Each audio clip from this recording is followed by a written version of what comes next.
She was nobody. She carried a sewing box, kept her eyes down, and asked for nothing. Then a man she had never spoken to grabbed her arm, pulled her into the light of 300 candles, and kissed her in front of all of Virginia's finest.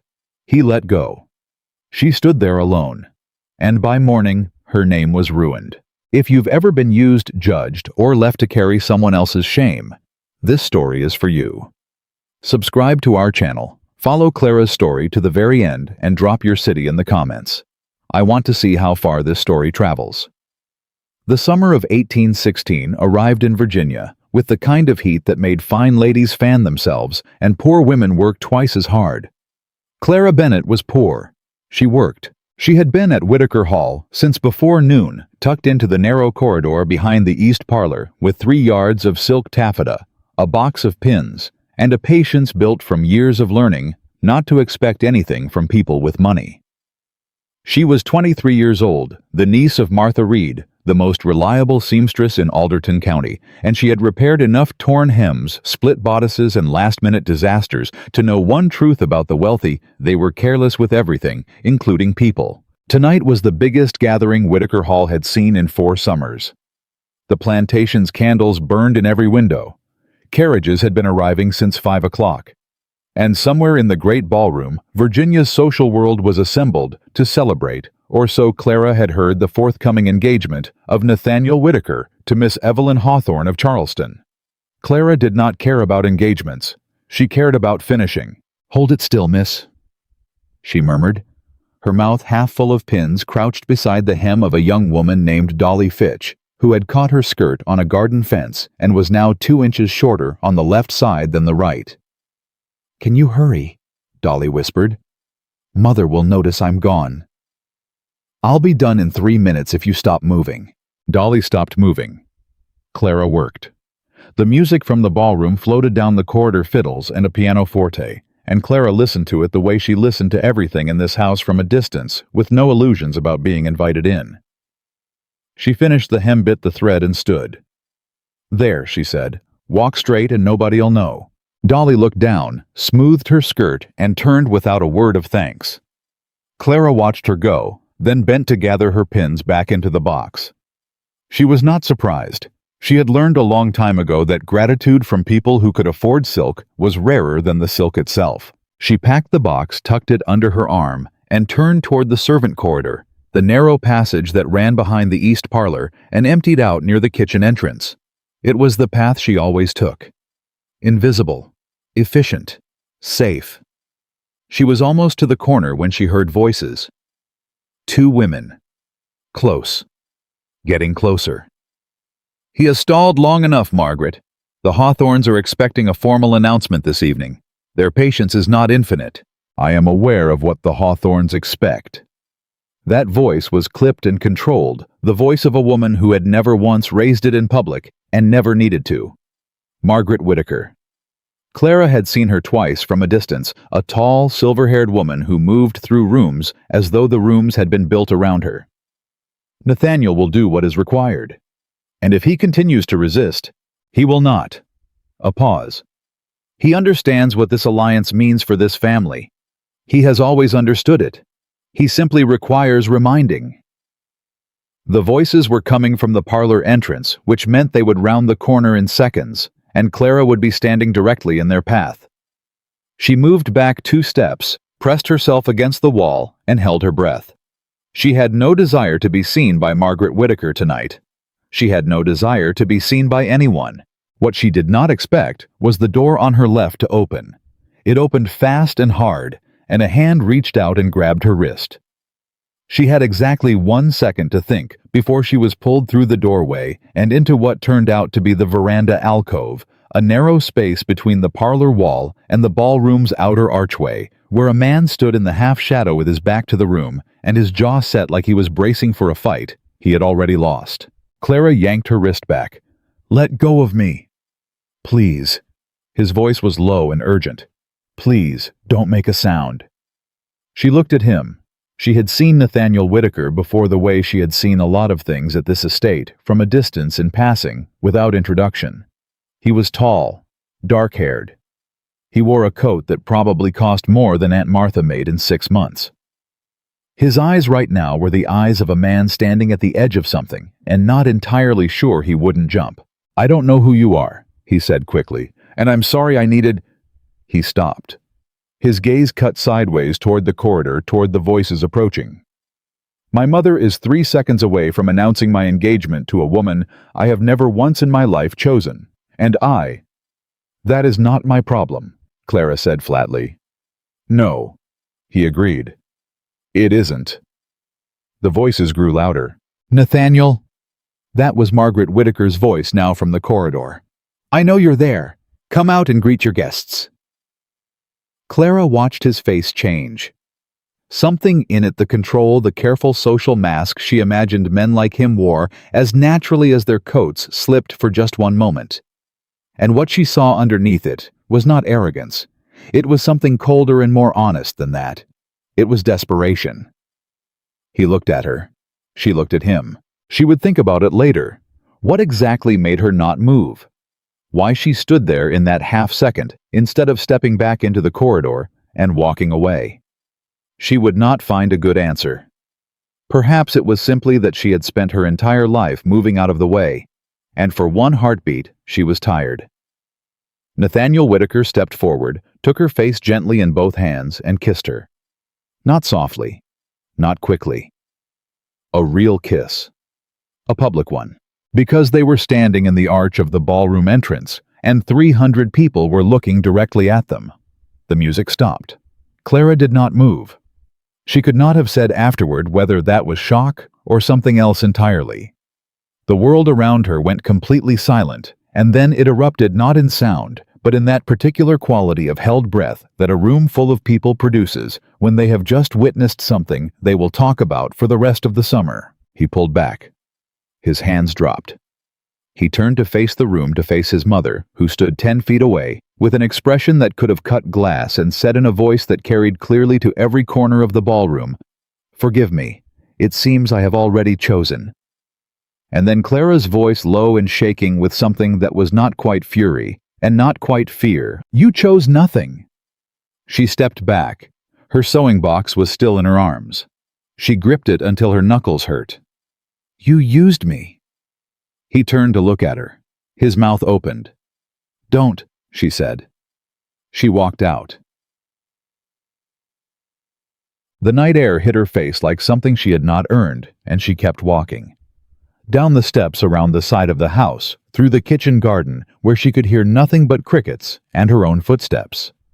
Her aunt was waiting in the workroom near the back gate, finishing the alterations on a second gown that hadn't been needed tonight after all. Martha Reed looked up when Clara came in and knew immediately that something had happened. "Sit down," Martha said. "I'm fine." "Clara." "I am fine, Aunt Martha." She set the sewing box down on the table. Her hands, she noticed distantly, were shaking. She pressed them flat against the wood. "I would like to go home now." Martha stood up, crossed the room, and took Clara's face in both hands. Gentle, familiar, the hands that had brazed her scraped knees and combed out her hair for 20 years. She looked at her for a long moment without speaking. "Tell me what happened." Clara told her. When she finished, Martha was quiet for 3 full seconds. Then, "He kissed you, in the ballroom, in front of the entire county." "Yes." "And said he'd chosen you." "He did not choose me. He used me to escape a corner he'd walked himself into, and now I—" Clara stopped, swallowed. "Now 300 people have seen my face." Martha sat back down slowly. She folded her hands in her lap the way she did when she was thinking through a problem. "It may pass," she said. "By morning." "It won't pass," Clara said. "You know it won't." Martha knew. It did not pass. By morning, Clara Bennett's name had been spoken in every house in Alderton County that had a fire and a tongue. By afternoon, the phrase, "the seamstress's girl," had taken on an entirely new meaning in Virginia parlors, spoken with the particular curling emphasis that well-bred women reserved for things they found both scandalous and satisfying. Clara heard it at the market the next day.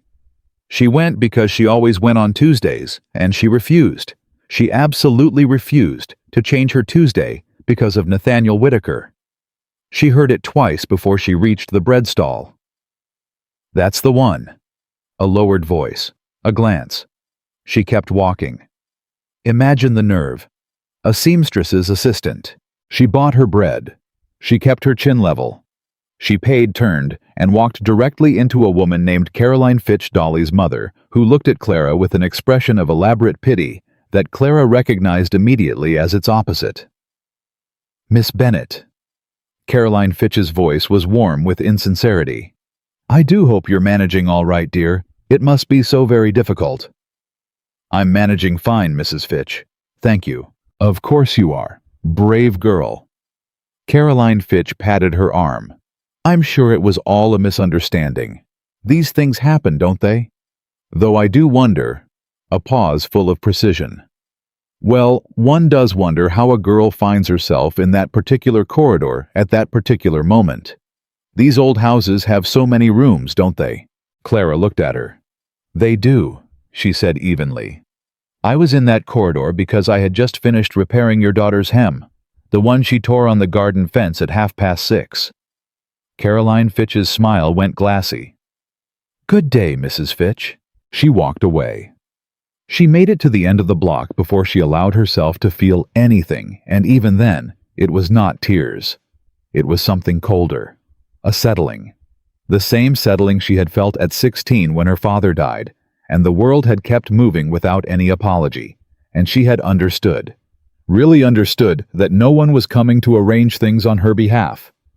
She was on her own. She had always been on her own.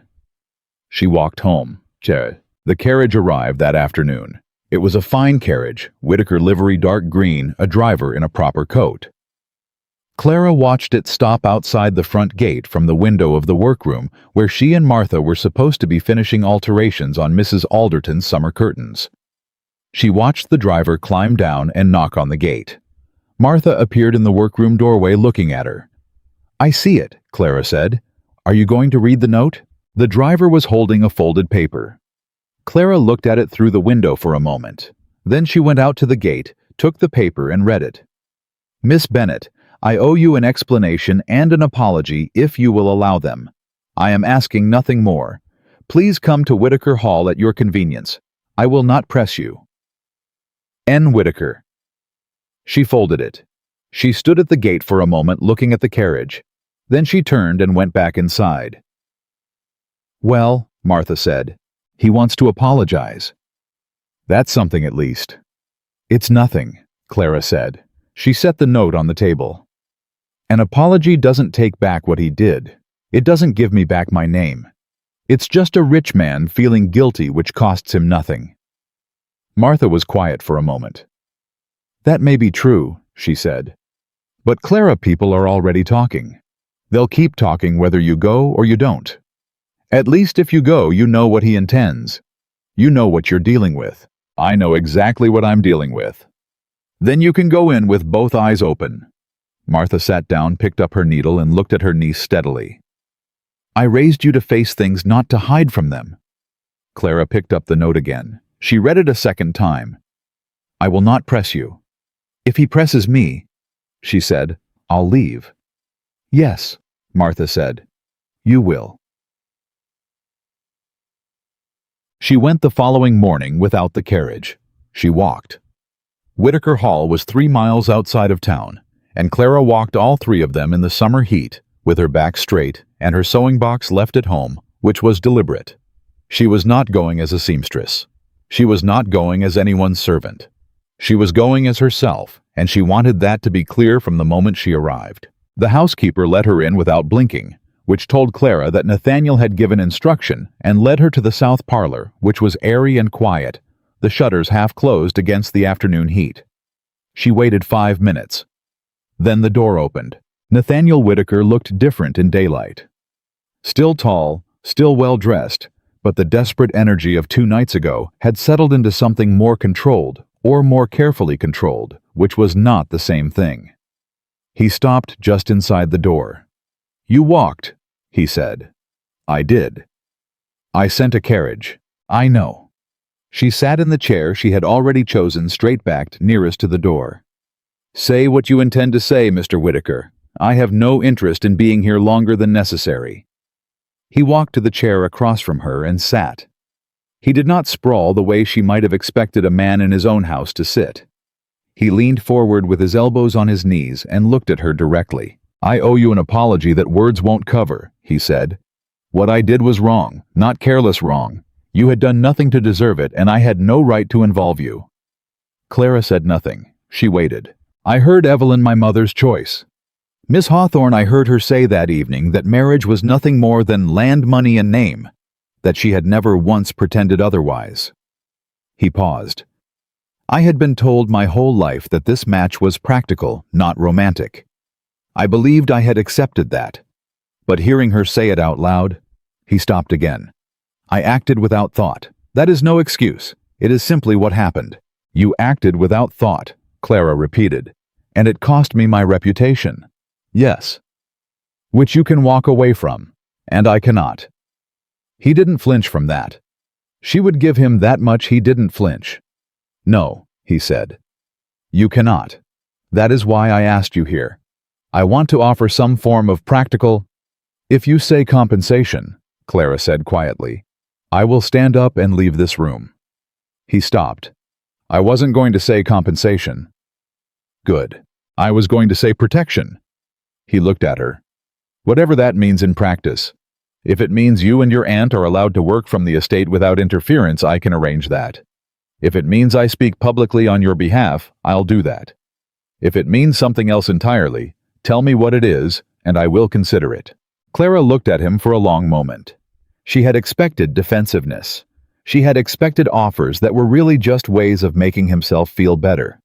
She had not expected this particular quality of directness of someone who was looking at a problem he caused and asking genuinely how to help fix it. She did not trust it.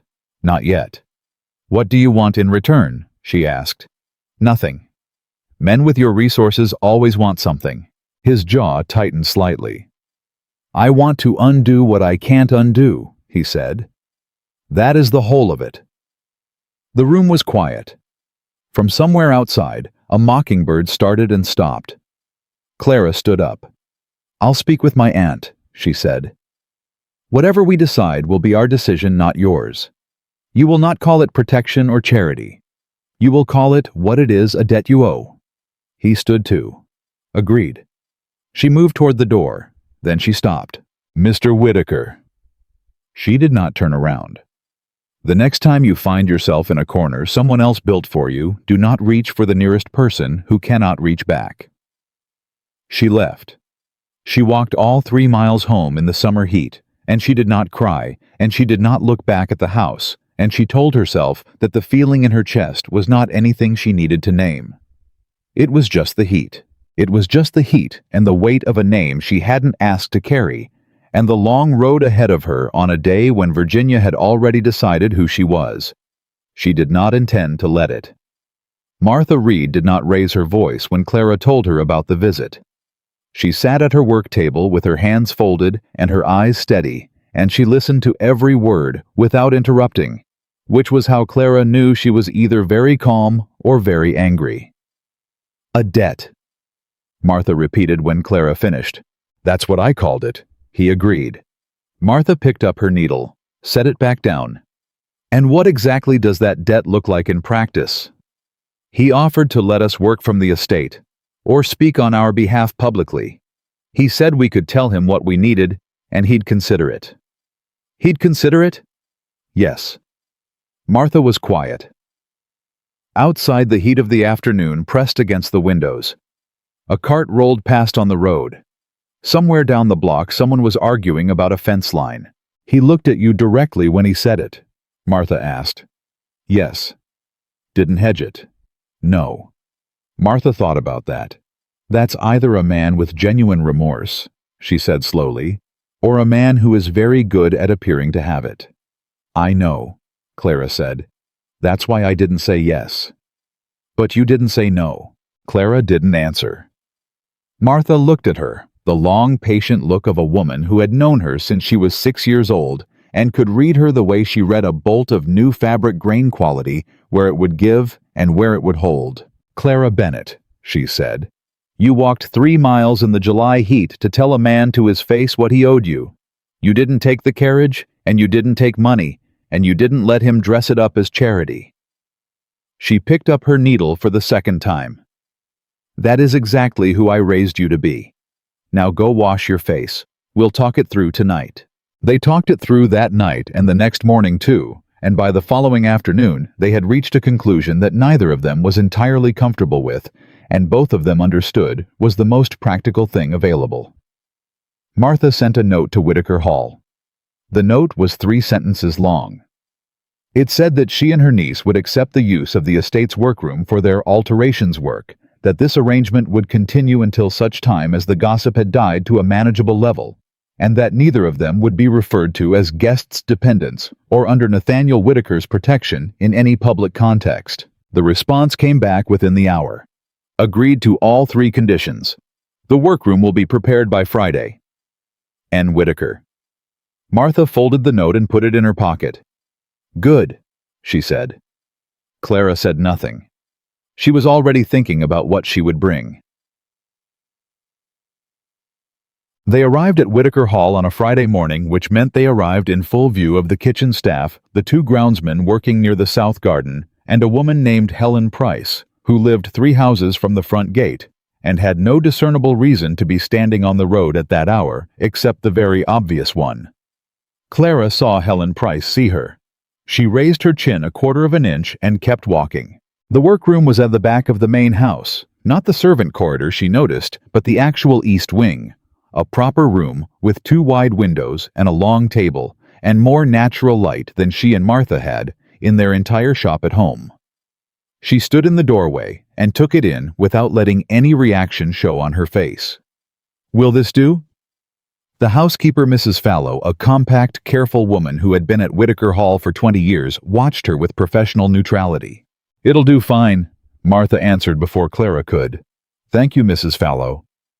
Mr. Whitaker asked me to say that you are welcome to take meals in the kitchen or the side parlor, whichever you prefer, and that the library is available if either of you needs it." Clara turned. "The library?" "Yes, miss." "He said that specifically. The library." Mrs. Fallow's expression did not change. "He did." Clara filed that away. She went in, set down her things, and went to work. She did not see Nathaniel for 2 days. She found that interesting, and then she found herself finding it interesting, and then she told herself to stop. He was a man who had caused her a problem and was in the process of attempting to partially address it. That was the full extent of what he was. She picked up her needle and kept her eyes on the hem. On the 3rd day, she was in the library. She hadn't planned to go. She had finished her work by 4 o'clock, and Martha had gone to town for thread, and the house was quiet, in the particular way that large houses got quiet in the late afternoon. A stillness that felt almost suspended, like everything was holding its breath. She told herself she was going to look for a specific reference on fabric dyeing techniques that she had heard existed somewhere in the shelves. This was not entirely true, but it was plausible. She was on the 2nd shelf when she heard the door open. "I wasn't sure you'd use it," Nathaniel said. She did not startle. She turned around with the book in her hands and looked at him. He was in work clothes, plain linen shirt, no coat, and there was dust on his right sleeve that suggested he had been doing something outdoors that did not involve receiving visitors. "You specifically offered it," she said. "I know. I still wasn't sure." He came into the room, stopped about 8 feet from her. "Did you find what you were looking for?" "I'm not certain what I'm looking for yet." He looked at the spine of the book she was holding. "That one's on agricultural law." She turned it over. He was right. She put it back on the shelf. "The fabric references are on the lower shelves," he said. "Left side. My mother used to sew before she decided it was beneath her." "Is that supposed to be a joke?" "It's supposed to be helpful." She looked at him for a moment. Then she crossed to the lower shelves on the left side and found, in fact, 2 very good references on fabric construction, and one on natural dyes that she had never seen before. She pulled the die book and looked at it. "Thank you," she said. Flatly. But she said it. He sat down in the chair near the window. Not close to her, not in any way that suggested he intended to make a production of this. He picked up a document from the side table, some kind of ledger, she thought, and appeared to read it. She stayed. She read the die book for 40 minutes. He read his ledger. Nobody said anything. When she left, she said good evening. He said the same. She thought about it for half the walk back to the workroom, and then made herself stop. The pattern repeated. Work in the morning, library in the afternoon, occasionally overlapping with Nathaniel, who was sometimes there and sometimes not, and who never pushed conversation, but also never left when she arrived. They talked about small things. The weather, which was brutal that summer, a passage in a book she asked him about because he had clearly read it, a dispute between two of the estate's tenant farmers that he mentioned offhand, and that she had an unexpected opinion about which surprised him enough that he actually turned in his chair. "You have a view on crop rotation easements," he said. "My father was a farmer before he wasn't anything." She said it without softness. "Before the land was taken. Yes, I have a view." He was quiet for a moment. "What happened to the land?" "Debt. Then a man who bought the debt and called it charity." She turned a page. "He let us stay in the house for 2 more years. He said it with such kindness that my mother thanked him." Nathaniel said nothing. She could feel him looking at her, but she did not look up from the page. "I'm sorry," he said finally. "It was 10 years ago. I didn't tell you to make you feel sorry." "I know. I'm sorry anyway." She turned another page. "Your apologies are getting easier to say," she said. "That's either progress or habit." "I can't tell which," he admitted. She almost smiled. She didn't, but she came closer than she had in 2 weeks. The letter arrived on a Tuesday. Clara found it slipped under the workroom door when she came in at 8 o'clock. No envelope, no seal, just a folded piece of cream paper that had been left there deliberately by someone who knew her hours. She picked it up and read it. It was not signed, but the handwriting was the careful ornamental script of someone who had been expensively educated, and the language had a particular quality, polished on the surface, cruel underneath, that she recognized immediately as the kind of thing that only certain women knew how to write. "Miss Bennett. A word of honest advice from someone who understands this world better than you do. Mr. Whitaker's attentions are what they appear to be, temporary entertainment. Men of his position do not marry women of yours. They keep them nearby until the novelty passes, and then they marry appropriately and leave the other woman to manage the consequences. You have already lost your reputation in this county. Do not lose your dignity as well. Go home while you still have something left to take with you. A friend who means you no harm." Clara read it twice. Then she folded it and put it in her pocket. She worked through the morning without mentioning it. At midday, when Martha came back from a fitting in town with news that Evelyn Hawthorne had been seen at 3 separate social calls that week, each time telling the story of the ball with an expression of sympathy so theatrical it had made at least one of the attendees visibly uncomfortable, Clara took the letter from her pocket and handed it to her aunt without a word. Martha read it. Her jaw tightened incrementally with each line. She folded it with great precision when she finished. "This is Hawthorne," she said, "almost certainly. She's afraid of you." "She doesn't need to be afraid of me. I'm a seamstress's niece with no property and a damaged name." Clara took the letter back. She could simply wait. "Frightened people don't wait," Martha said. "They attack." She looked at Clara steadily. "You should tell Nathaniel." "No." "Clara, I will handle my own correspondence." Martha opened her mouth, closed it, picked up her work. "You are the most stubborn human being in the state of Virginia," she said, with the resigned certainty of a woman who had been saying exactly that for the better part of 2 decades. "I know," Clara said. "It's one of my better qualities."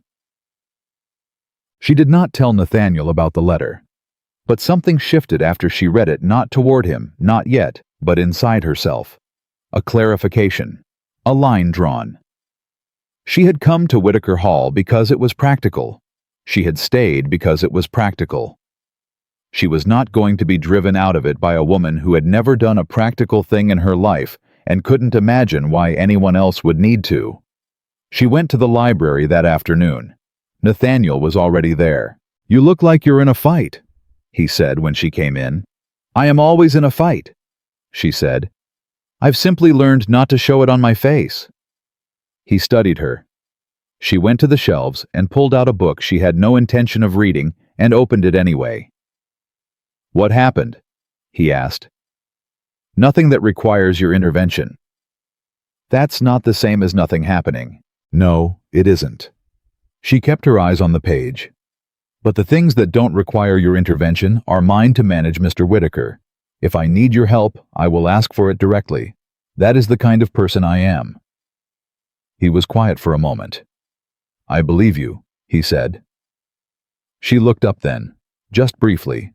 He was watching her with an expression she didn't have a clean word for, not pity, not admiration exactly, but something between them. An attention, a kind of recognition. She looked back down at the page.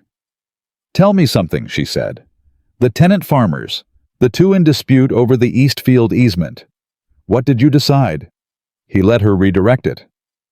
That was another thing she filed away about him. He knew when to let a thing go. "I haven't decided yet. The older claim is legitimate, but the current usage has been the younger family's for 12 years. There's precedent on both sides. Give the easement to the older claim and compensate the younger family with extended lease terms on the north parcel," she said. "Both sides get something. Nobody leaves with nothing." He stared at her. "How long did it take you to think of that?" "About 30 seconds. I've had 2 lawyers on it for 3 weeks. "Your lawyers are billing you by the week," she said. "They have no incentive to resolve it quickly." The silence that followed was different from the other ones. It had a different weight. He leaned back in his chair and looked at her the way she thought a person looks at something they have badly underestimated. "Miss Bennett," he said. "Mr. Whitaker. I owe you a more thorough apology than I've given you." She raised an eyebrow. "For the easement advice I gave it freely." "No." He sat forward. "For the ball. For all of it. What I said after, 'It seems I have already chosen,' I've thought about that. It was the most self-indulgent thing I've ever said in public, and the cost of it landed entirely on you. You didn't deserve that. You didn't deserve any of it." She looked at him for a long moment. The afternoon heat pressed through the shutters. Somewhere outside, one of the groundsmen was calling to the other about something she couldn't make out. "You're right," she said finally. "I didn't." She closed the book. "But I'm still here, so make it worth something." She stood up. He stood up too, automatic, the manners bred into him since childhood, and she almost told him to sit down, that she wasn't someone he needed to stand for. She didn't. She let him stand.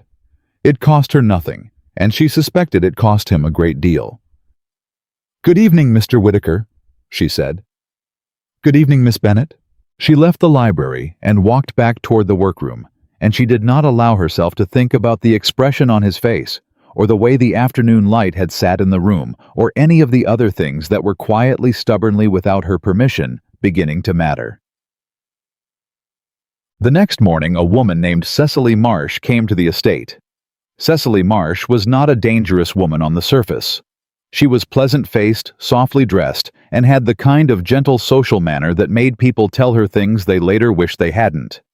She was also Evelyn Hawthorne's closest friend, which Clara knew because she had overheard 2 kitchen girls discussing it 3 days earlier. Clara was crossing the entrance hall purely by coincidence, she would have said, though she had in fact timed her crossing with the deliberate instinct of someone who had learned that information moved fastest among people who appeared not to be listening when Cecily Marsh arrived and was admitted by the housekeeper.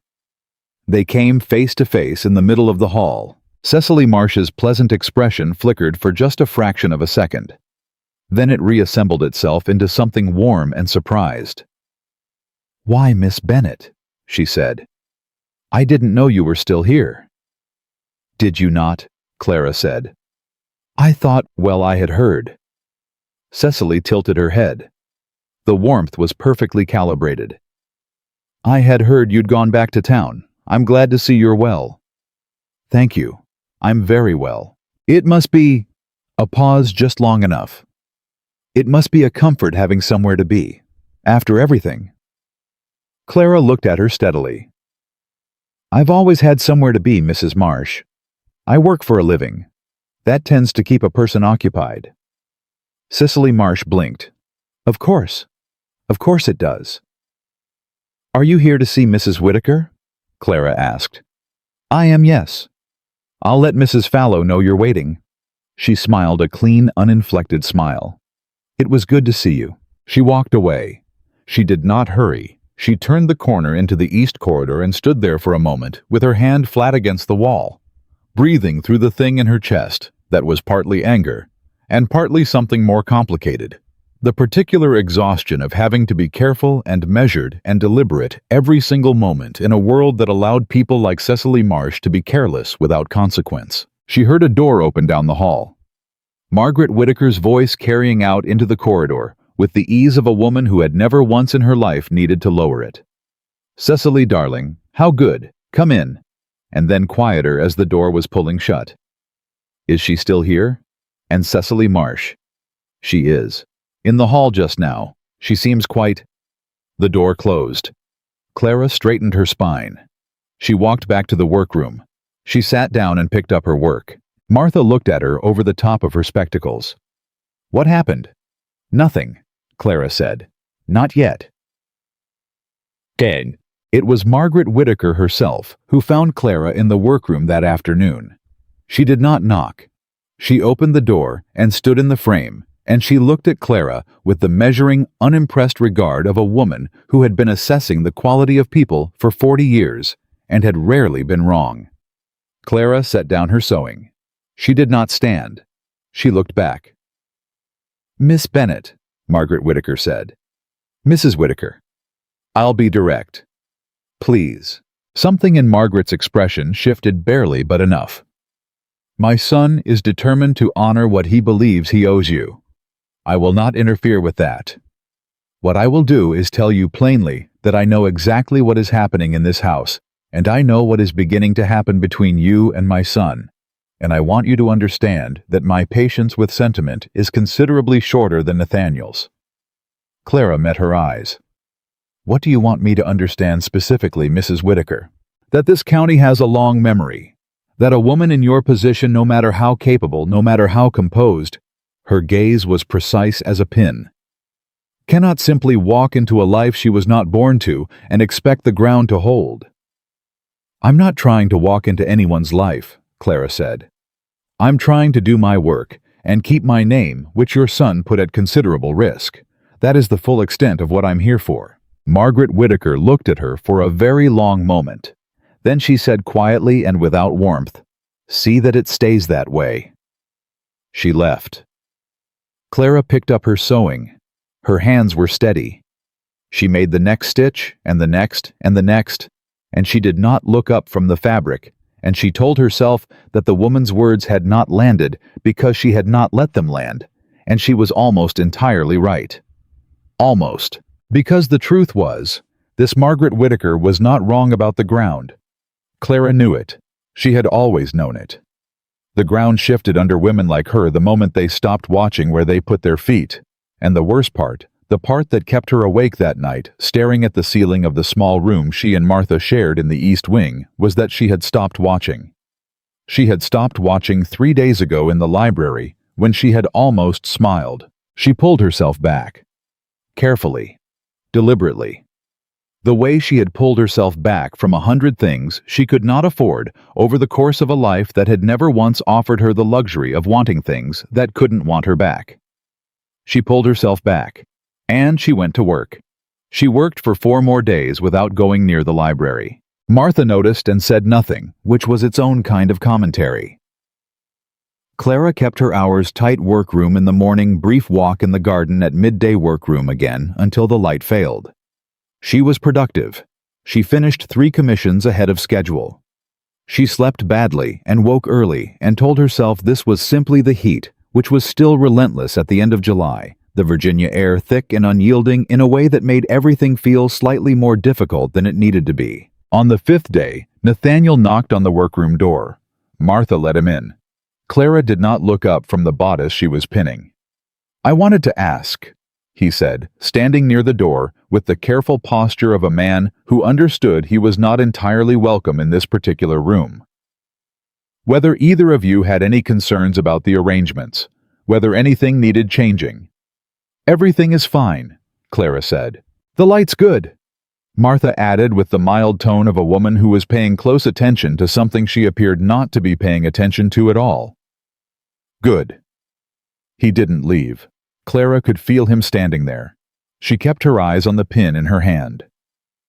"I spoke to Judge Alderton this week," he said, about what happened at the ball.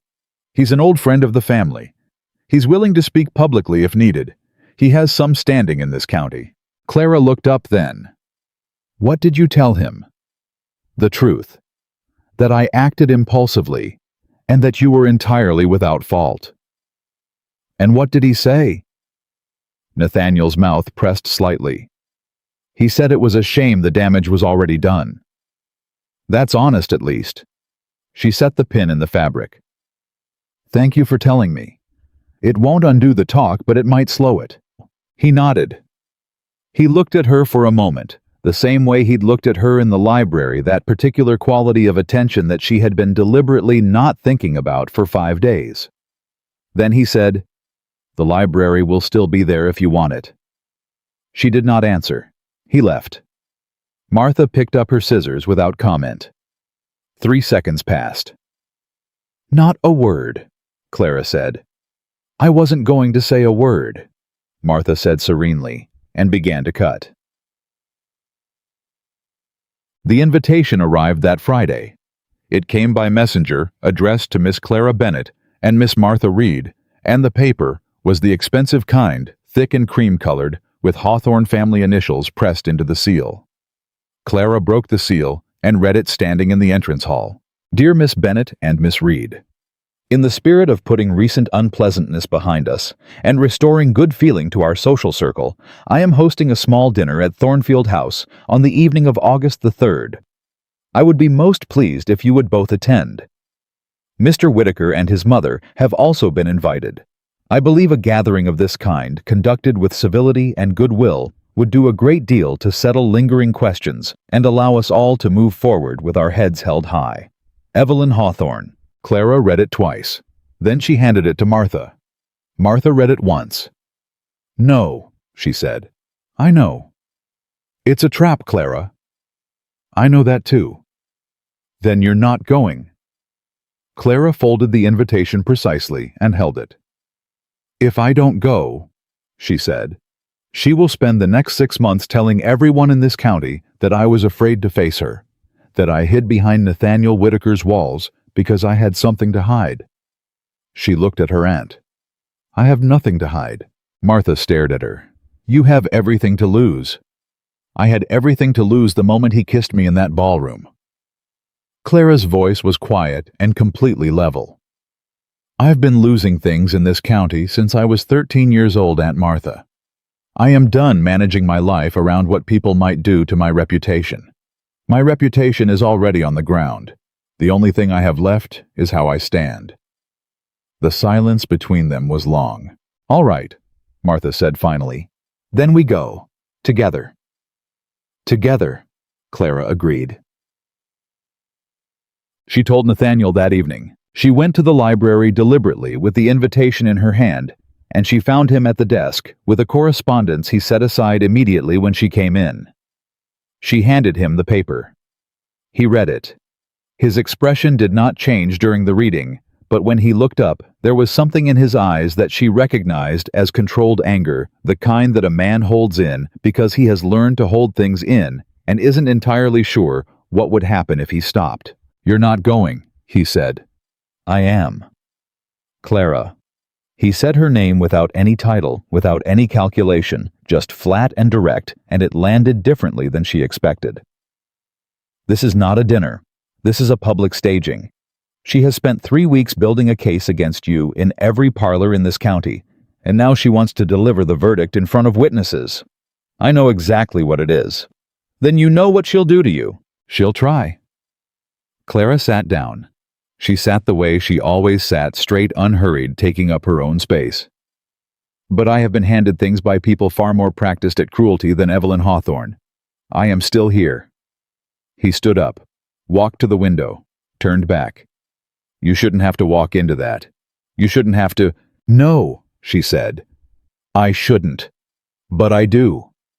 And the difference between us, Mr. Whitaker, is that I have never once in my life had the option of not walking into things that should not have been mine to face. Her voice was even, not hard, just true. You can come or not come. That's your choice. But I will be there. He looked at her for a long moment. She could see him deciding something. I'll be there, he said. And I won't let her. You won't handle it for me, she said immediately.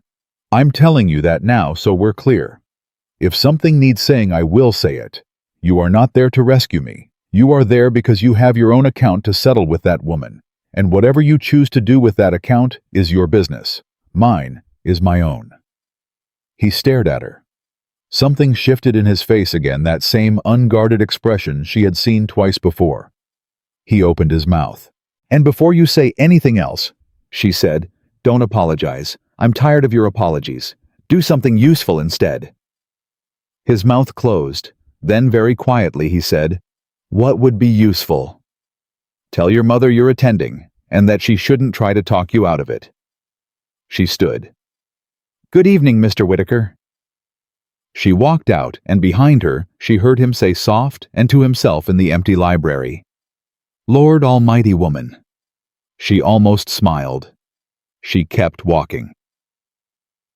Tio, Margaret Whitaker found out about the dinner by breakfast the next morning, which meant someone in the house had talked, and Clara filed that fact away, without surprise. She was crossing the hall toward the east wing when Margaret appeared in the parlor doorway and said her name. Clara stopped, turned. I know about the Hawthorne invitation, Margaret said. Then you know I've accepted. I know you've made a grave error in judgment. Margaret stepped into the hall. She was dressed already, which meant she had been up since before dawn, which meant she had been thinking about this since the moment she heard. Evelyn Hawthorne has been preparing for this dinner for 3 weeks. She has spoken to every woman of standing in this county. Whatever you imagine you will accomplish by attending, she has already planned the counterpoint. I'm sure she has, Clara said. You will be destroyed. People have been trying to destroy me since I was 6 years old, Mrs. Whitaker. They haven't managed it yet. Margaret looked at her with an expression that was not quite what Clara expected. Not contempt. Something more complicated. That kind of stubborn pride, she said, is a luxury you cannot afford. Hiding is the luxury I can't afford, Clara said. I don't have your walls to retreat behind. The silence that fell between them had a different quality than their previous ones. Margaret Whitaker looked at her with those sharp, assessing eyes, and Clara looked back, and neither of them moved. My son is going, Margaret said finally. I know. He'll try to intercede. I've asked him not to. Something passed across Margaret Whitaker's face very fast, very controlled, but Clara saw it. Not approval, not exactly, but something that was not the flat dismissal she'd been offering since Clara arrived. Then you understand the stakes more clearly than he does, she said.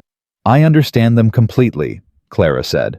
I always have. She turned and walked away. Behind her she heard nothing. No door, no footstep. And she understood that Margaret Whitaker was still standing in the hall, watching her go. August the 3rd arrived the way high-stakes days always did. Ordinary in the morning, heavier by afternoon, and by evening carrying the particular weighted stillness of something that is about to change. Clara dressed carefully. Not extravagantly. She had nothing extravagant to put on, and she would not have worn it if she had.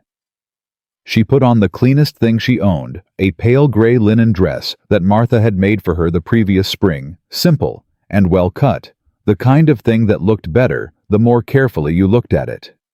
She pinned her hair herself. She looked in the glass for exactly 3 seconds, long enough to confirm that she looked like herself and not like someone trying to be something else.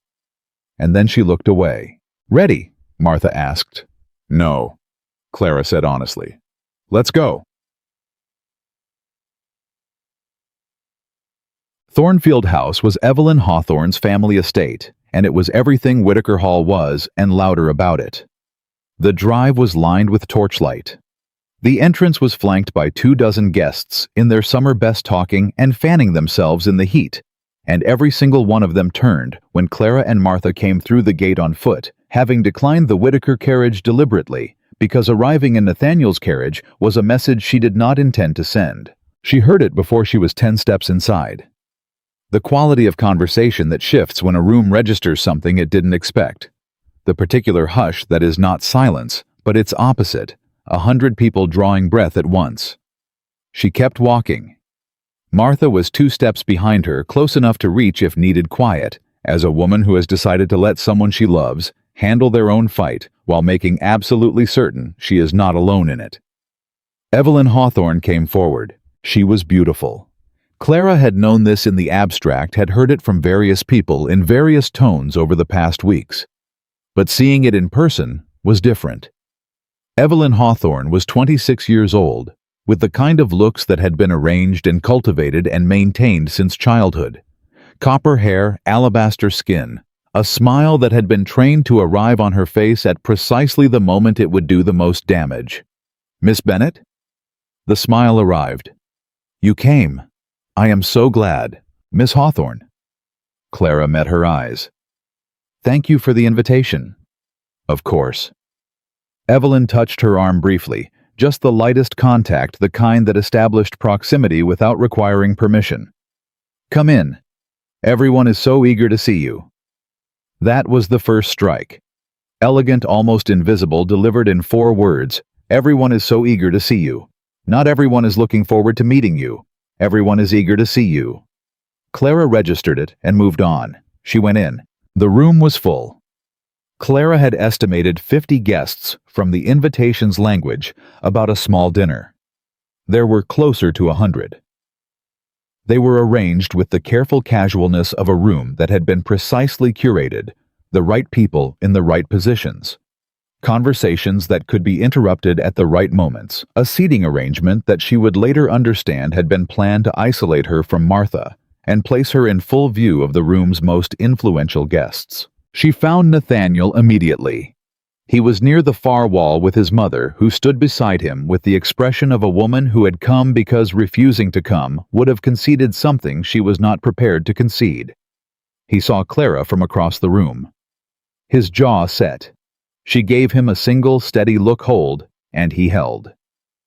The dinner began. It started slowly.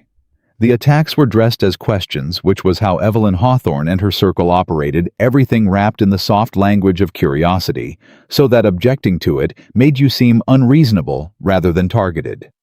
A woman named Mrs. Beaufort, who sat 2 places from Clara, turned to her with the bright social smile of someone who had been positioned there deliberately. "Miss Bennett, I understand your family is from Alderton County originally." "We are," Clara said. "And your father was a farmer, wasn't he? Before he passed, he was.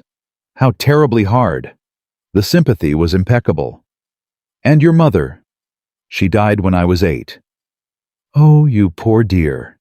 Mrs. Beaufort's hand went briefly to her chest. "So you've had only your aunt's guidance. That must have been—" a careful pause.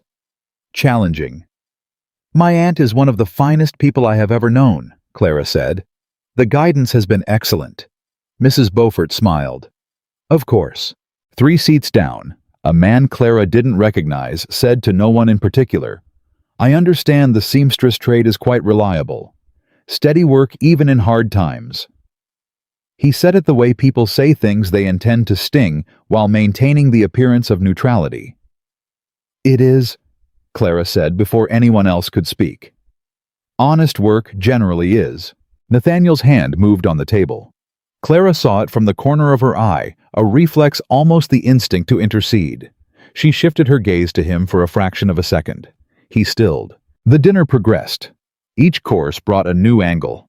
Her lack of family name, mentioned twice more in the span of 30 minutes, her father's debt brought up with false delicacy by a woman who had clearly been briefed the events of the summer ball, referenced 3 times in language that made Clara sound at best opportunistic and at worst calculated. She answered every one of them, calmly, directly, without the performance of wounded dignity that they were clearly hoping for, because she understood something that Evelyn Hawthorne had apparently not considered. A woman who has been surviving things for 23 years does not break in front of an audience. She uses the audience.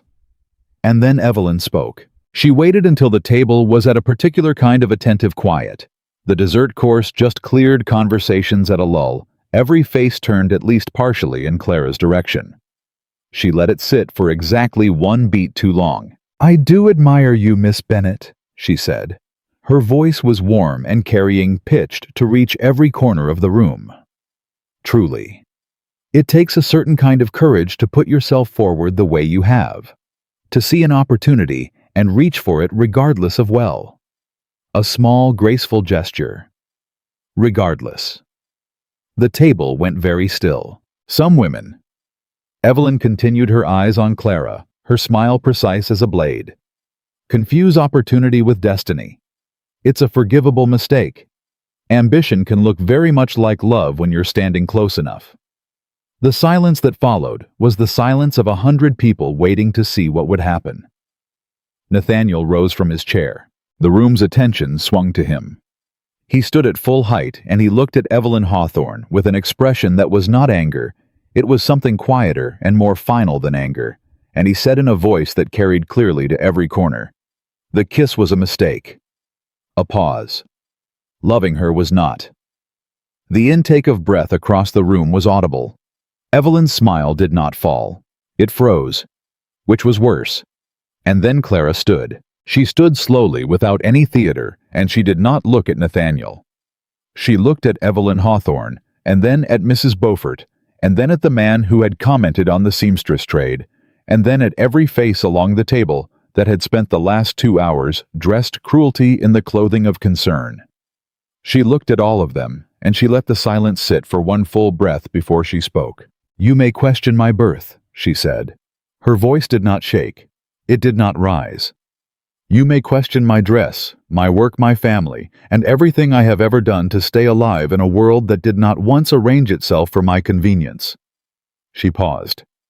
"But you will not teach me shame." Nobody moved. "I have survived things that would have broken most of the people in this room," she said. "Not because I was lucky, and not because someone reached down and lifted me up, but because I refused every single time to let someone else decide what I was worth." She looked at Evelyn directly. "I survived too much to bow my head for people who mistake cruelty for breeding." The quiet that followed was absolute. Evelyn Hawthorne said nothing. Her jaw was tight. Her smile was gone. For the first time since the dinner began, she looked like exactly what she was, a woman who had prepared extensively for a fight she was now losing. Clara picked up her napkin from her lap, set it on the table in a clean, deliberate gesture, and looked at her aunt. "Martha," she said, "I believe we're finished here." Martha stood. She did not smile. She was not the kind of woman who smiled at other people's defeat, but there was something in the way she straightened that said everything. Clara turned toward the door. She walked through a room of 100 people who were entirely, completely silent, and not one of them said a word to her as she passed, because there was nothing left to say that wouldn't make things worse for the people who had started this. She was 10 steps from the door when she heard Nathaniel's chair scrape back. She did not stop. She did not wait for him. She walked out into the August night and the thick summer air, and she breathed it in, the heat of it, the darkness of it, and she stood at the end of the drive and thought absolutely nothing for exactly 30 seconds. Then Martha was beside her, and she took Clara's arm without a word, and they stood there together. "You all right?" Martha asked quietly. "I don't know yet," Clara said. "Ask me when my hands stop shaking." Martha looked down at Clara's hands. They were in fact shaking very slightly, barely visible, the first honest physical concession she had allowed herself all evening. "They're shaking," Martha said. "I know. That means you were scared. I know that too." "Good." Martha tightened her grip on Clara's arm. "It means you're human. The ones who aren't scared going in are the ones who don't come out right." Clara looked at the dark road ahead of them. Somewhere behind her inside the house, she could hear the low sound of 100 conversations starting up at once, the particular roar of a social gathering that has just witnessed something it will not stop discussing for the rest of the season. "He said it," Martha said, not a question. "He did. In front of everyone." "Yes." Martha was quiet for a moment. "That man has just made himself a very expensive declaration." She paused. "What are you going to do with it?" Clara thought about the library, about the afternoon light and the dye book and the tenant farmers, and the way he had stood up from his chair tonight like he intended to take the whole room apart with his bare hands, and had stopped himself because she had asked him to stop. Because she had asked and he had held. "I don't know yet," she said again, and then more quietly, "I need to think." "Take your time," Martha said, "but not too much." Behind them the door to Thornfield House opened. Footsteps on the drive. She knew without turning who it was. "Miss Bennett." His voice was steady but not calm. "Are you all right?" She turned then. He was standing 6 feet away, coatless now he had left it inside, and he looked at her the way he had looked at her in the alcove on the night of the ball, like a man standing at the edge of something, and this time not looking away from it. "I told you not to intercede," she said. "I know." "What you said." "I know," he said again. "I know what I said. I meant it." He held her gaze. "And I'm not asking you to do anything with it right now. I'm only asking if you're all right." She looked at him for a long moment. The summer night pressed around them thick with heat, and the sound of insects, and the distant muffled voices of 100 people inside a house that no longer had any claim on her. "I'm all right," she said. And then, because it was true, and she was tired of managing everything down to the bone, "I will be." He nodded.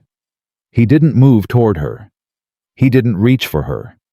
He stood exactly where he was and gave her the thing that almost no one in her life had ever consistently given her space to stand on her own. And she understood in a way that had nothing to do with strategy or practicality, or keeping her feet on shifting ground, that this was the most significant thing he had ever offered her. More significant than the apology. More significant than the workroom or the library or Judge Alderton's statement. He just stood there and let her be herself. Martha squeezed her arm once, then released it. "I'll walk ahead," she said, with all the subtlety of a woman who had made up her mind about something 3 weeks ago, and was tired of waiting for other people to catch up. She walked. Clara stood. Nathaniel waited. "Mr. Whitaker," Clara said. "Miss Bennett." That was a very large thing to say in front of 100 people. "Yes," he said. "It was." "You understand what it means, for your family, for your mother's plans, for all of it." "I understand completely. And you said it anyway." "I said it because it was true." He looked at her without flinching. "I have been saying careful, measured things my entire life, and managing the distance between what I meant and what I said. I did not want to do that tonight." Clara looked at him. The road stretched ahead. Martha's footsteps were already fading. "I'm not ready to answer you," she said. "What you said tonight, I'm not ready to answer it. I'm not asking you to. But I want you to know—" She stopped, started again. "I want you to know that I heard it." She held his gaze. "I heard all of it. And it mattered," he breathed. Just once deeply, the breath of a man who has been holding something in for a long time and has just been given the smallest, most precise permission to set it down. "That's enough," he said quietly. "For tonight, that's enough." She nodded. She turned toward the road. She walked. And this time she let herself think about the library, about the afternoon light, about all the things she had been telling herself not to name. She let herself think about them all the way home. She did not sleep that night. She lay in the narrow bed in the East Wing room with her eyes on the ceiling and her hands folded on her chest, and she thought about what it meant to hear something true, said out loud in front of 100 people, by a man who had no obligation to say it. She thought about what she knew of Nathaniel Whitaker and what she did not know, and she tried to be honest with herself, the way she was always honest with herself, without sentiment, without the softening that hope tends to apply to things that aren't yet decided. She thought he could have meant it in the moment and not mean it by morning. She thought he could mean it entirely and still not understand what it would cost. She thought a man who says a true thing publicly has crossed a line he cannot uncross, and that either means something or it is the most expensive, impulsive act of his life, and the difference between those two things was going to determine everything. She was still thinking when the sun came up. Martha brought her tea and sat at the end of the bed and did not speak for a full 5 minutes, which was one of the things Clara had always loved most about her aunt. She understood that some mornings a person needed to be accompanied rather than advised. "I'm going to stay," Clara said finally. "At the hall." "Yes, not because of him." She sat up and took the tea. "Because leaving now would look like retreat, and I have not retreated yet, and I'm not about to start." Martha looked at her over the rim of her own cup. "And the other reason," Clara drank her tea. "There isn't another reason." Said Martha in the tone of a woman who believed absolutely none of that. The county talked about the Hawthorne dinner for the better part of 2 weeks. Clara heard versions of it from 3 different directions from the market, from a woman who came to the workroom for alterations and couldn't help herself, and from Mrs. Fallow, the housekeeper who delivered a carefully neutral account that nonetheless made clear that the general consensus had shifted. "People are saying you held yourself with considerable dignity," Mrs. Fallow reported, setting a tray down in the workroom with the practiced discretion of a woman who had been navigating other people's affairs for 20 years. "People say a great many things," Clara said. "They do. But this particular thing has been said by people who were not predisposed to say it." Mrs. Fallow's expression remained entirely composed. "I thought you might want to know." Clara looked at her. "Thank you, Mrs. Fallow." "Of course, miss." She left. Martha looked up from her work. "Progress," she said. "It's not progress," Clara said. "It's just gossip in a more favorable direction." That's what progress looks like in Virginia. Nathaniel did not come to the workroom. He did not send a note. For 3 days after the dinner, he was entirely absent from the parts of the house Clara moved through, and she understood this as deliberate. He was giving her the room she'd asked for, which she respected, and which also, she was honest enough to admit, she found mildly aggravating. She had not asked him to disappear. She had asked him not to push. On the 4th day, she went to the library. He was there. He looked up when she came in. Neither of them said anything for a moment. "You've been avoiding me," she said. "I've been giving you space." "There's a difference." "I wasn't sure where the line was," he said. She sat down. "The line is, don't avoid me. Do give me room to think." She looked at him. "You can be present without pressing. Those aren't the same thing either." He looked at her for a moment. "You're going to spend the rest of your life teaching me the distinction between things I thought were the same, aren't you?" "Probably," she said, and it came out with less guarding than she intended, and she saw him register it, the slight shift in his expression, something quietly steadied. She picked up the dye book that she had left on the shelf 10 days ago. She opened it. The silence between them resettled into the familiar working kind, the kind that had been building for weeks, and she sat in it and thought about what she was doing and decided she was going to keep doing it. "I want to ask you something," she said, without looking up from the page. "All right? What kind of man are you when no one's watching?" He was quiet for long enough that she looked up. He was looking at her with an expression that was not offended or surprised.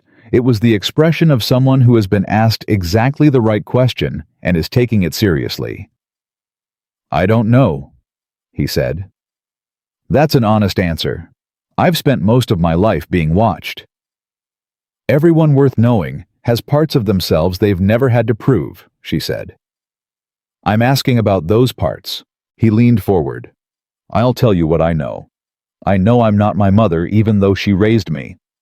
I know I don't believe that a person's worth is decided by their name or their land. I know that when I heard Evelyn say marriage was only property and position, I was not shocked, but—" He stopped. I was ashamed that I had been about to let it happen. Ashamed that I had been comfortable enough in my life to let things just proceed. And now I've watched a woman walk into a room full of people who wanted to tear her apart, he said, and stand there and refuse to give them anything to hold on to. And I don't want to be the kind of man who makes that harder for her. Clara looked at him. That's a good answer, she said. It's the true one. The two things aren't always the same, she said. But in this case they are. She closed the book. I need to tell you something, an idea I've had. He waited. The workers' children on this estate, the tenant families, the hired men's families, they have no school within a reasonable distance. The nearest is 8 miles. Half of them can't read. She watched his face. I want to use one of the outbuildings, the small barn near the south garden that you're not using for anything. I want to turn it into a schoolroom. He blinked. You want to open a school? Yes. On my property. With your permission and support, yes, I would teach. Martha would help. We'd need basic materials, slates, primers, paper. The cost is not significant for a man in your position. He stared at her. You've been planning this. I've been thinking about it for 2 weeks. Planning it for 4 days. Is this— He stopped. Rearranged whatever he'd been about to say. Is this conditional on anything between us? No, she said immediately. It is not a negotiation. It is a proposal for something that needs doing, addressed to the person with the means to do it. Whether you are my employer or my— She paused. Whether the situation between us is anything at all, those children still can't read. He was quiet. Then, yes. Yes what? Yes to the school. Yes to the barn. Yes to whatever materials you need. He looked at her with that steady, clear attention. I'll speak to the tenant families this week. She nodded. She picked up the book again. Her pulse was doing something she didn't authorize, and she ignored it with the thoroughness of long practice. Thank you, she said. Don't thank me, he said. It's the right thing to do. She almost smiled. She managed not to. He told his mother about the school that evening. Clara was not present for the conversation, but she heard about it from Mrs. Fallow the next morning, in the way that she heard most things at Whittaker Hall, indirectly, factually, and without editorial comment. Mrs. Whittaker was in the south parlor for 2 hours last evening, with the door closed. Mrs. Fallow said, setting down linens, she had no particular reason to deliver to the workroom in person. Mr. Whittaker came out looking like he'd been through a storm. Mrs. Whittaker came out looking like she'd sent one. And, Clara said. And the barn is to be cleared by end of week, Mrs. Fallow said. Mr. Whittaker gave the order this morning. Clara set down her shears. She looked at the window for a moment. Something moved in her chest, not the soft, guarded thing she'd been carrying around for weeks, but something more solid. Evidence. The difference between what a man said and what a man did, which was the only measurement she had ever trusted. Thank you, Mrs. Fallow, she said.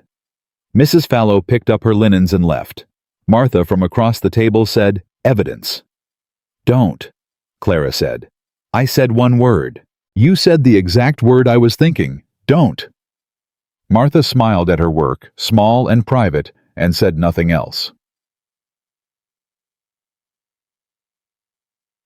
The first real break in Margaret Whittaker came on a Thursday morning, which was unexpected enough that Clara spent an hour afterward wondering if she had misread it. She was in the east corridor, with an armful of finished work moving quickly, because she had a fitting scheduled when Margaret appeared from the parlor and said her name in a tone that was different from any of their previous exchanges. Not warm, Margaret Whittaker was not a warm woman, and Clara did not expect that to change. But different. Stripped of the precise social weaponry that had characterized every conversation they'd had before. The school, Margaret said. Clara stopped. Yes. Nathaniel tells me you intend to teach the workers' children to read. Yes. Margaret looked at her for a moment. Her hands were clasped in front of her in the composed way she always held herself. But something in the set of her jaw was different. My husband, she said, and this Clara noticed was the first time she had ever mentioned him, believed strongly in that kind of thing. Education for the tenant families. He argued it with his own father for years and never fully won. She paused. He would have approved of the plan. Clara held very still. I didn't know that. There is a great deal about this family you don't know. Margaret looked at her with those sharp eyes, still assessing, still measuring, but the verdict this time felt different. You may find some of it in the library. Nathaniel's father kept extensive journals. She walked away. Clara stood in the corridor for a full 10 seconds before she moved. She found the journals that afternoon, 3 of them leather-bound in the lower shelves. She had run her hand over them twice in the preceding weeks without knowing what they were. She pulled the first one and opened it and read the first entry, and then she sat down on the floor right there between the shelves and read for an hour.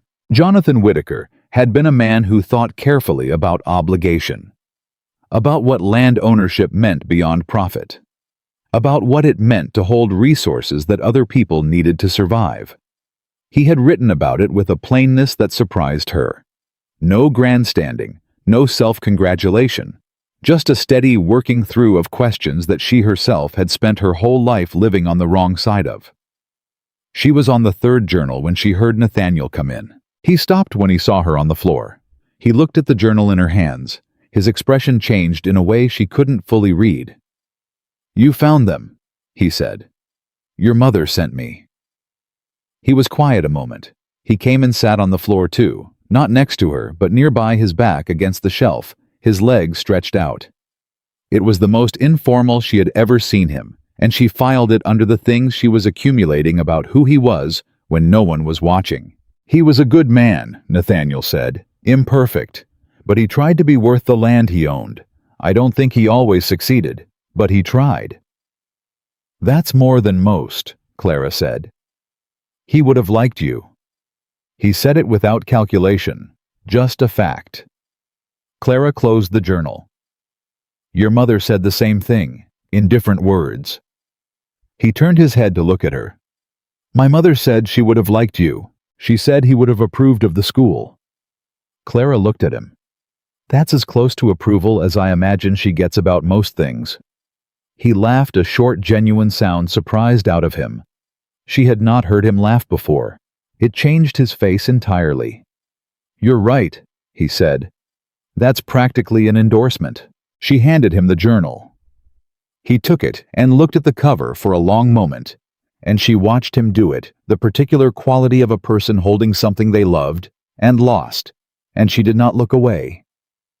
I want to ask you something now, he said. He set the journal down. He looked at her directly. She waited. I'm not going to dress it in anything, he said. I'm not going to frame it carefully or manage the edges of it. I've been doing that my whole life, and I told you I was tired of it. He held her gaze. I want to marry you, Clara, not because of what happened at the ball, and not because of what happened at the dinner, and not because you need my name or my walls or any of the things I can offer. Because you are the most honest person I have encountered in 28 years of moving through a world full of people who are very good at being something other than themselves. A pause. And because every morning I know you're in this house is a morning that feels like something is going right. The room was absolutely still. Clara looked at him for a long time. She looked at him the way she looked at fabric. She was trying to understand grain quality, where it would give. She looked for performance and found none. She looked for the shape of an apology dressed up as love, and it wasn't there. What was there was simpler and more frightening, a man sitting on the floor of his own library telling her the exact truth about what he wanted. I need to ask you something first, she said. Ask? The school, the tenants, what you said to your mother, what you said at the dinner. She held his gaze. Would you have done any of those things if I hadn't come to this house? He thought about that. She respected that he thought about it instead of answering immediately. The tenants maybe eventually. The dinner, no. The school. He stopped. No, I would not have thought of it the way you did. I would have gone on being comfortable and calling it good management. He looked at her.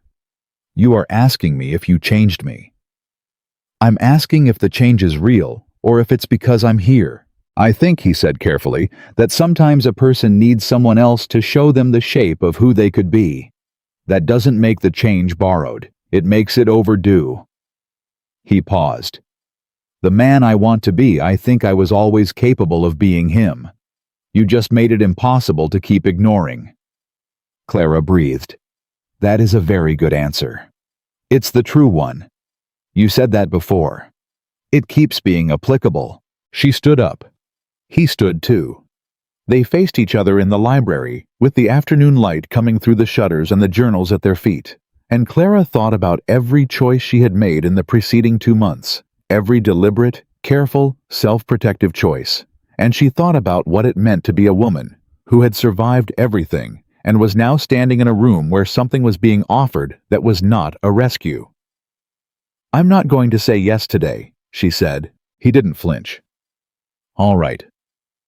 I need to see more of the man you say you are, not because I don't believe you, because belief isn't the same as knowledge, and I have spent my entire life making sure that I know things before I stake my ground on them. That's fair. It's not about fairness, she said. It's about who I am. I don't change for people. I've tried and it doesn't hold. If you want me, you're taking that. All of it.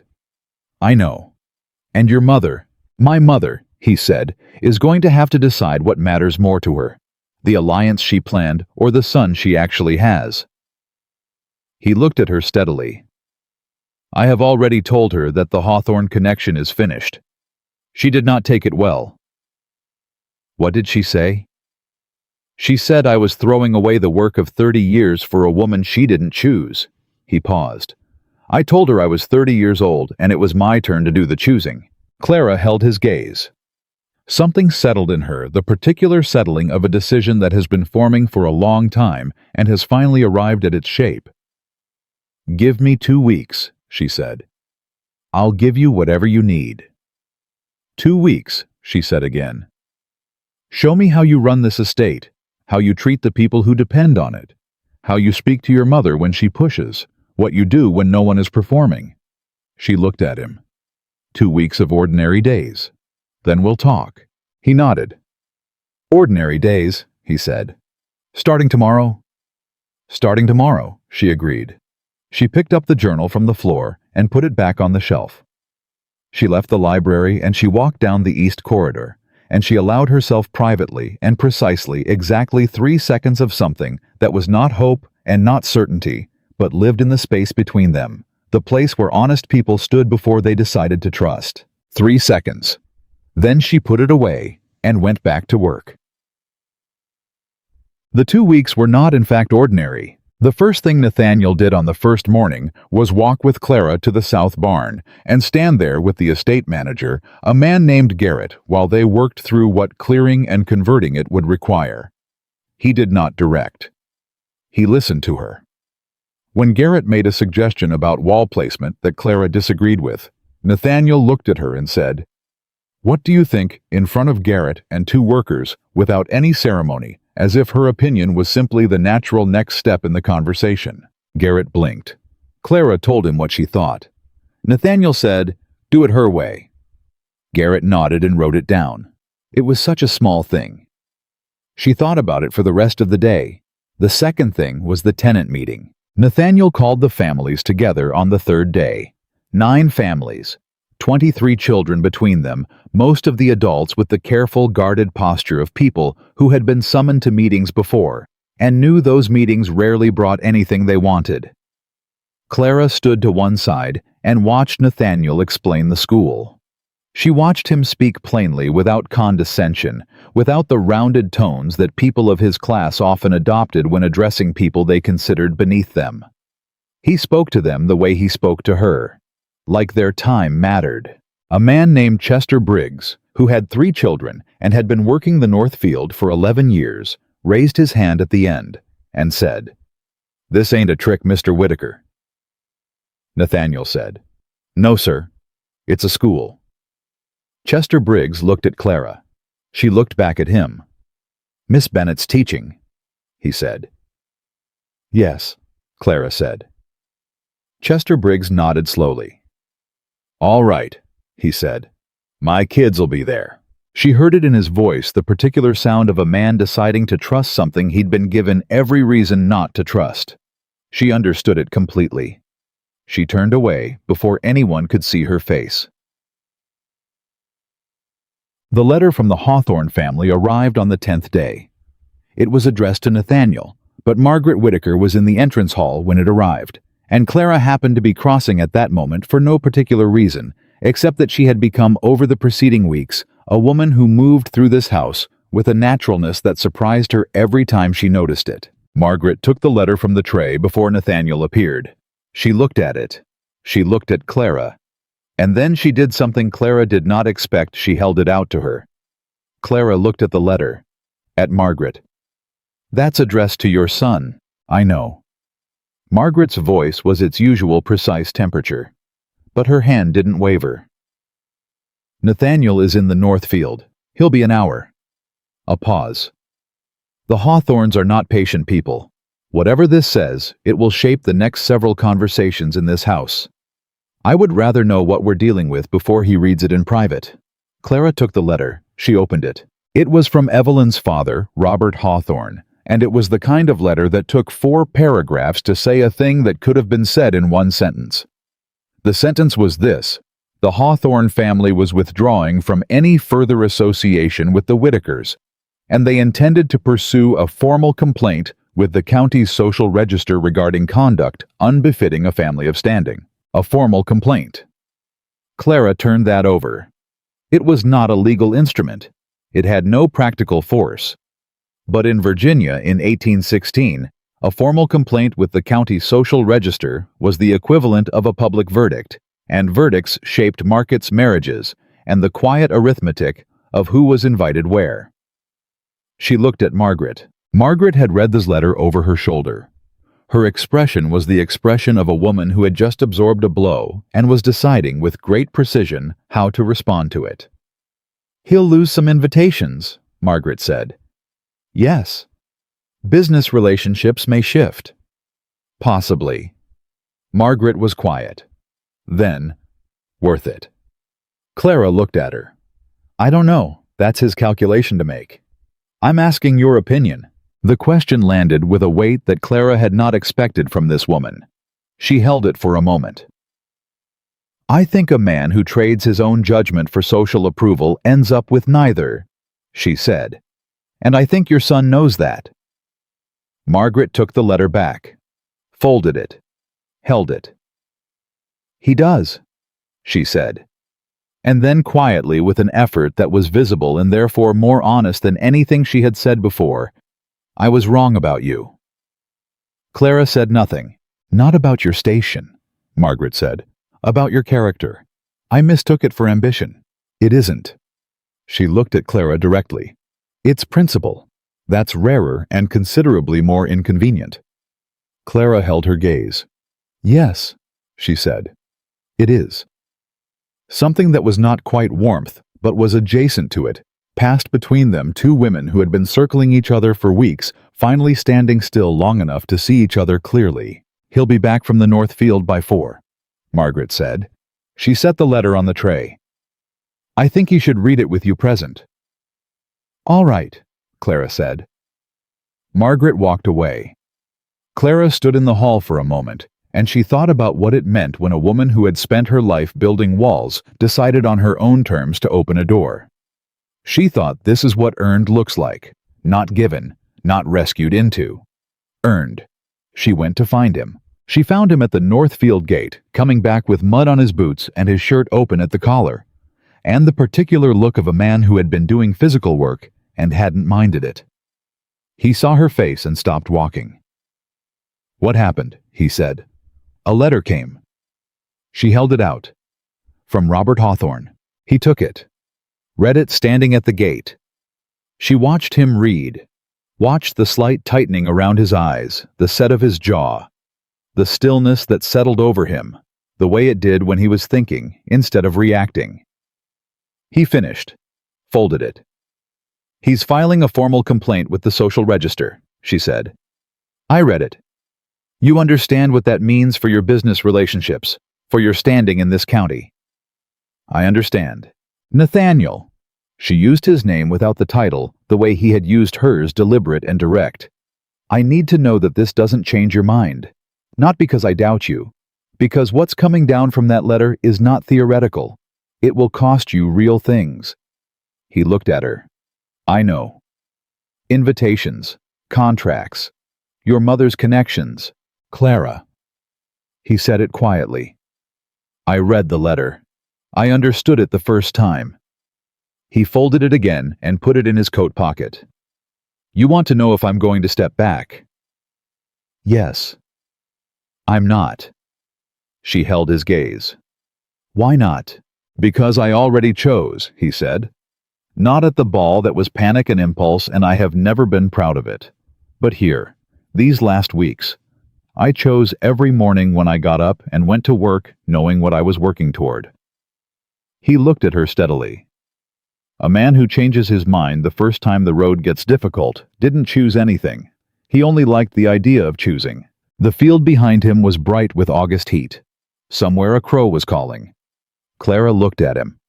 Really looked the way she had been looking at him for 2 weeks, with the deliberate intention of knowing, rather than only feeling, and what she saw was the same thing she had been seeing every day since the school plan, and the tenant meeting, and the letter she'd found under the workroom door that he hadn't needed to tell her about.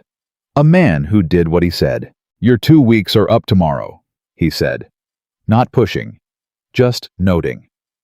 "I know. You don't have to." "I know that too." She looked at him.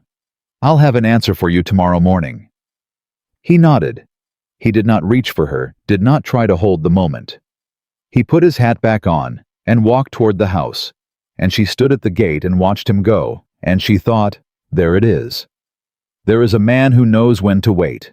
She went back to work.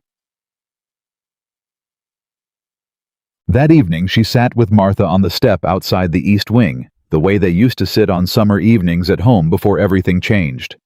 The air had cooled slightly, barely, but enough, and the crickets were doing what crickets did in Virginia August, which was make the darkness feel less empty.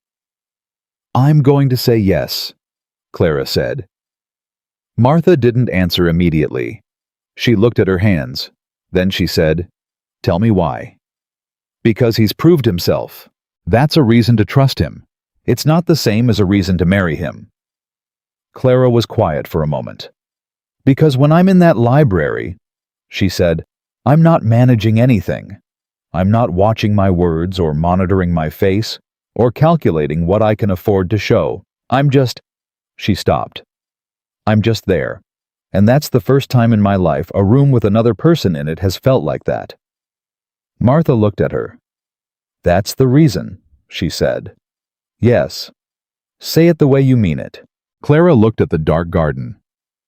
"Because I love him," she said. "And I have been refusing to say that for 2 months because I was afraid it would make me foolish, and I am so tired of being afraid of things." Martha reached over and took her hand. She held it for a moment without speaking, the way she had held her hand at her father's funeral and at her mother's grave, and on the day the land was sold, through every hard thing, steady as a stone wall in a high wind. "He's a good man," Martha said. "He's got work to do on himself, but he knows it. That's rarer than good." "I know. Your father would have put him through his paces." Clara laughed, a real one, short and surprised. "He would have interrogated him for 3 hours and then offered him whiskey and called it settled." "Yes," Martha said. "He would have." She squeezed her hand and let go. "Get some sleep. You've got something important to say in the morning." Clara looked at the sky. "Martha." Thank you. For all of it. For coming here. For not talking me out of anything." Martha stood, brushed off her skirt. "Someone had to walk into that hall at Thornfield with you." She looked down at her niece with the particular expression Clara had known since childhood, not soft but warm, in the way of things that are solid and enduring. "I always said you were impossible to shame. Now the rest of Virginia knows it too." She went inside. Clara sat alone for a few minutes in the August dark and thought about who she had been 6 months ago and who she was now, and she understood that they were the same person. She had not changed into something new. She had simply stopped apologizing for who she already was. She went to bed. She slept. She found him before breakfast. He was in the east garden with his boots already on and a cup of coffee in his hand, which meant he had been up for an hour, which meant he had not slept any better than she had, which she found unreasonably reassuring. He turned when she came out. He looked at her face and he set his coffee down. "Yes," she said. He was still for one full second. Then, yes. Not because of the scandal. Not as a response to anything Evelyn Hawthorne or your mother or any newspaper in this county has said or done. She stood 3 feet from him and held his gaze. "Because you are the man you said you were. Because you proved it plainly and without theater. And because I want a partner, Nathaniel. Not a protector, not a patron. A partner who understands that my mind and my judgment and my work are not supplementary to our life together, they are part of it." "Agreed," he said, immediately, without qualification. "And the school continues. The school continues. And my aunt stays, as long as she chooses. As long as she chooses. And when your mother is difficult, she will be," he said. "I won't pretend otherwise. But she will not have authority over your life in this house. That is already settled between her and me." Clara looked at him. "When did you settle that?" "Yesterday evening," he said, "after I read the Hawthorne letter. I told her that whatever she chose to do with her grief over the alliance, she would not direct it at you. She didn't like it." He paused. "She also didn't argue." Clara absorbed that. "What did she say?" she said. He stopped. Something shifted in his expression. "She said you reminded her of herself at your age, before she learned to be careful." The sentence landed in a way she hadn't expected. She thought about Margaret Whittaker at 23, capable, sharp, with opinions that had no sanctioned outlet, and she thought about what a life of careful management did to a person over 30 years. "That must have cost her something to say," Clara said. "I think it did." She looked at him. "All right," she said. "Then we do this right. No rushing because of gossip, no performing for the county. We do it in our own time, on our own terms." "Our own terms," he said. "Yes." He reached out then, slowly, giving her every chance to step back, and took her hand. Not dramatically, not with any of the theater that had started all of this. Just a hand taking hers, the simple human gesture of a man who wanted to hold on to the thing that mattered. She let him. She held on. "One more thing," she said. "Name it." "Don't ever," she said, "grab a stranger and use her again." He laughed. It was the same surprised, genuine laugh she had heard in the library, and it changed his face the same way. "I give you my word," he said. "I have learned that lesson at considerable cost." "Good," she said. "Remember it." She did not move her hand.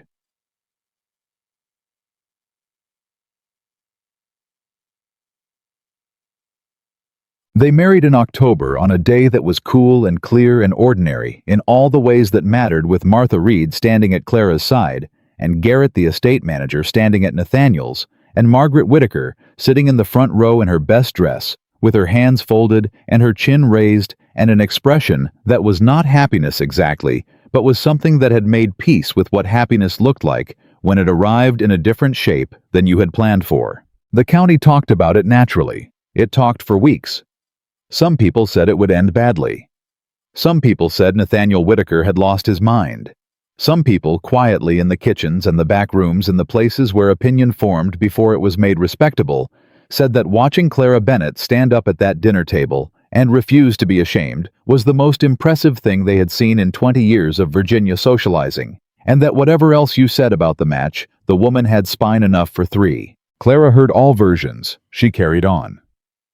The school opened the following spring in the cleared south barn on a Monday morning when 8 children arrived with their slates and their uncertain faces, and their parents standing at the fence watching with the particular mix of hope and caution that people wore when they were trying to want something without fully believing they were allowed to have it. Clara stood in front of them and said, "Good morning, my name is Mrs. Whitaker. We're going to learn to read. It's going to be hard, and then it's going to be easy, and then you're going to wonder how you ever got along without it." She looked at the 8 small faces. "Any questions before we start?" A girl of about 7, with her mother's eyes and her father's stubbornness already visible in her jaw, raised her hand. "Yes," Clara said. "Are you the lady who talked back to the fancy people at the dinner?" Clara held a breath. "Where did you hear about that?" "My mama." "And what did your mama say?" The girl considered this carefully. "She said you told them they couldn't teach you shame, and that you walked out and nobody stopped you." Clara looked at her. "That's about right," she said. The girl nodded, satisfied. "Okay," she said. "I want to learn to read." "Then let's get started," Clara said. 6 years passed, the way years do when a person is living fully inside them. Not slowly, not quickly, but completely, each day, containing enough to be worth the having. The school grew. What started with 8 children became 14, then 20. Then, by the end of the 3rd year, 31 children from 6 different families across the county, some of them walking 2 miles each morning because their parents had decided that what was being offered at the Whitaker School was worth the walk. Martha taught sewing on Wednesday afternoons. She was 61 years old by then, and she taught with the efficiency of a woman who had no time for anything except competence, and the children learned to mend and construct with a precision that Martha considered adequate, and everyone else considered extraordinary. Margaret Whitaker helped with supplies. She did not announce this. She did not come to the school and make speeches. She simply one morning in the 2nd year had a quantity of primers and slates delivered to the barn with a note that said, "For the school, M. Whitaker." And then she continued to do it quarterly without discussion, as if it were simply a line item in the household accounts that had always been there. Clara thanked her once directly. Margaret said, "Don't make a production of it," and walked away. Clara smiled at her retreating back and made no production of it whatsoever. Nathaniel ran the estate differently than his father had, and very differently than Virginia Convention expected. He extended lease terms on the north parcel, the solution Clara had offered in the library, on what felt like another lifetime ago. And it worked exactly as she had predicted, which he pointed out to her once, and she told him she was not interested in being told she was right, when she had already known she was right. He laughed. She let him. They argued regularly about real things, about resources and decisions, and what the estate owed the people on it, about how much Margaret should be consulted, and how much she should simply be informed about the proper pace of change in a world that moved slowly and broke hard when you pushed it too fast. Clara held her positions. He held his. Sometimes she was right and he conceded. Sometimes he was right and she told him so, which he said once with great feeling was the most satisfying thing she had ever offered him. She threw a book at him for that. He caught it, which she considered an unreasonable development. Their son arrived in the 3rd year, a boy with Nathaniel's dark hair and Clara's eyes, and an early temperament that suggested he had inherited the stubbornness from both sides, with compounding interest.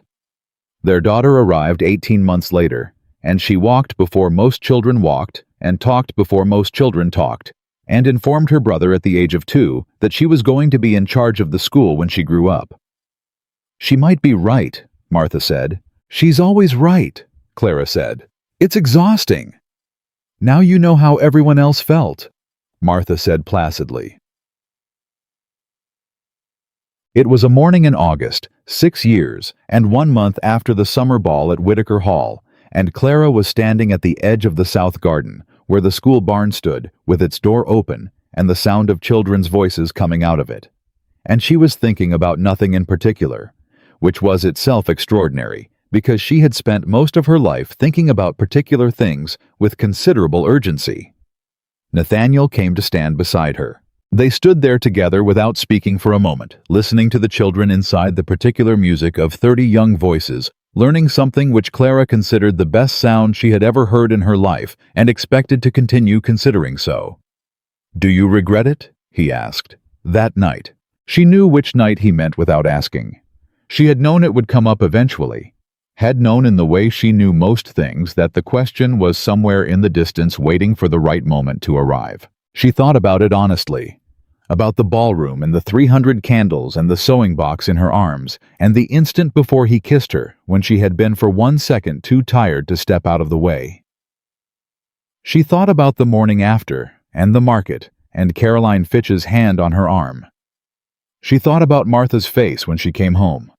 She thought about the letters and the library and the dinner at Thornfield and the road home in the August dark. She thought about all of it. "I regret the kiss," she said. "I do not regret the woman I became after it." Nathaniel was quiet for a moment. "She was already there," he said. "That woman. I didn't make her." "No," Clara said. "You didn't. But she needed somewhere to stand where the ground wasn't always shifting." She looked at him. "You gave her that, not by protecting her, by standing next to her while she stood on her own." He took her hand, the same simple gesture he had made in the garden, on the morning she said yes, the gesture that had never once tried to be more than what it was. She held it. From inside the barn, a child's voice rose above the others, reading aloud with the halting intensity of someone who had only recently discovered that the marks on a page were a door, and that doors could be opened. "We hold these truths to be self-evident that all men are created equal." Clara closed her eyes for 1 second, just one. Then she opened them. "I need to get in there," she said. "James Briggs reads too fast and loses his breath and pretends he didn't. Chester Briggs's boy. The same. He's the best reader in the class, and he knows it, and he shows off, and I've told him 3 times that accuracy matters more than speed." "Sounds like someone I know." She turned and looked at him with an expression that was neither agreement nor denial. He smiled, the real one, the one that changed his face, and released her hand. She walked toward the barn door. Behind her she heard him say, "Clara." She turned. "I'm glad you were in that corridor," he said. She looked at him for a moment. Nathaniel Whitaker, in the August morning light, 40 feet from the veranda, where the whole thing started in a life they had built together, from the rubble of a scandal, and the stubborn insistence that both of them were worth more than the worst moment they had ever been handed. "I know," she said. "So am I." She went inside. James Briggs was in fact reading too fast and losing his breath and trying to cover it, and she corrected him with the calm directness of a woman who had no patience for pretense in any form. He scowled. She waited. He read it again slower, and this time every word landed clean and true, and the girl beside him, the one who intended to run the school someday, looked up at Clara with an expression of pure, uncomplicated delight. Clara thought this. Right here. This is what the whole long road was for. Not the redemption, not the vindication, not even the man standing outside who had been worth every careful, guarded, deliberate inch of the distance between them. This, 30 children learning that the world could be larger than what they had been handed. 30 children who would carry that knowledge into a future that needed it badly. 30 children who would never once in all their lives be taught to bow their heads to people who mistook cruelty for breeding. She had survived too much to build anything less. She had survived too much to become anything less. And in Virginia, in the August of 1822, in a barn that had been transformed by the refusal of one woman to stay small, Clara Bennett Whitaker picked up the slate and wrote the next lesson. Scars are not proof that life defeated you. They are proof that you stood up, walked forward, and became impossible to shame. And the woman who understood that, who had always understood it, even before she had words for it, even before she had ground steady enough to stand on that woman, had never once needed rescuing. She had only ever needed room. She took it. She kept it. She built something that lasted. And that was enough. That was everything.